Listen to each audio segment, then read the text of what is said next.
আসসালামু আলাইকুম বন্ধুরা, আজকে আপনাদেরকে স্বাস্থ্য টিপস আপনাদের জন্য যেটা নিয়ে এসেছি সেটি হচ্ছে স্বামী স্ত্রীর ব্লাড সম্পর্কিত কিছু সতর্ক বার্তা।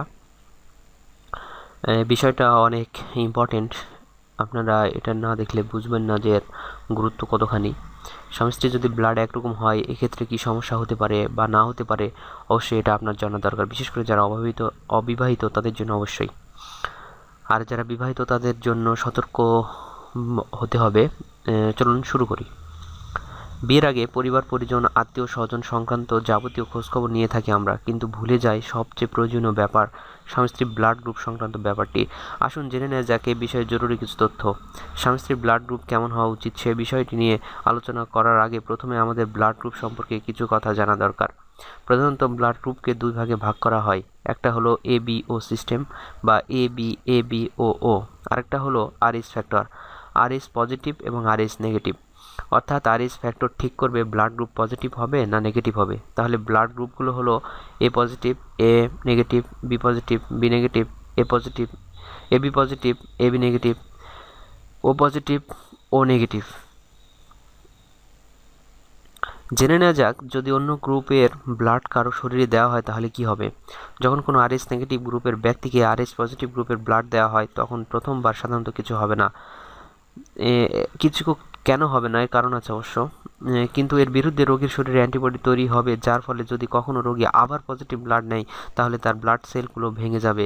এর কারণে অনেক সমস্যা হবে, যেমন জ্বর, কিডনি ফেইলিয়ার, হঠাৎ মৃত্যু ইত্যাদি। এই সমস্যাকে মেডিকেল টার্মে বলা হয় এবিও, ইনকম্প্যাটিবিলিটি। স্বামী স্ত্রীর ব্লাড গ্রুপ কি রকম হওয়া দরকার। স্বামীর ব্লাড গ্রুপ যদি পজিটিভ হয় তাহলে স্ত্রীর ব্লাড গ্রুপও পজিটিভ হতে হবে, আর যদি স্বামীর ব্লাড গ্রুপ নেগেটিভ হয় তাহলে স্ত্রীর ব্লাড গ্রুপ পজিটিভ বা নেগেটিভ যে কোনো একটি হলেই হবে। তবে স্বামীর ব্লাড গ্রুপ যদি পজিটিভ হয় তাহলে কোনোভাবে স্ত্রীর ব্লাড গ্রুপ নেগেটিভ হওয়া চলবে না। এক্ষেত্রে যদি স্ত্রীর ব্লাড গ্রুপ নেগেটিভ হয় তাহলে তার স্বামীর ব্লাড গ্রুপও নেগেটিভ হতে হবে। যদি স্বামীর ব্লাড গ্রুপ পজিটিভ হয় আর স্ত্রীর ব্লাড গ্রুপ নেগেটিভ হয় তাহলে কি সমস্যা হবে।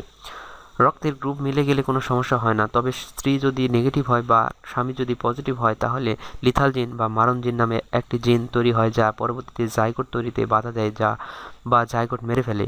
জাইগোটটা হচ্ছে আপনার ভ্রূণ আর কি, যেটা প্রথমে তৈরি হয় সন্তানের জন্য। সেক্ষেত্রে মৃত বাচ্চার জন্ম হয়। যদি স্বামীর ব্লাড গ্রুপ পজিটিভ হয় তাহলে সাধারণত বাচ্চার ব্লাড গ্রুপ ও পজিটিভ হবে। যখন কোনো নেগেটিভ ব্লাড গ্রুপের মারণ মা ধারণ করবে পজিটিভ ফিটাস বা ভ্রূণ, তখন সাধারণত প্রথম বাচ্চার ক্ষেত্রে কোনো সমস্যা হবে না, কিন্তু ডেলিভারির সময় positive fetus blood placental barrier ভেদ করে এবং প্লাসেন্টাল ডিসপ্লেসমেন্ট এর সময় মায়ের শরীরে প্রবেশ করবে।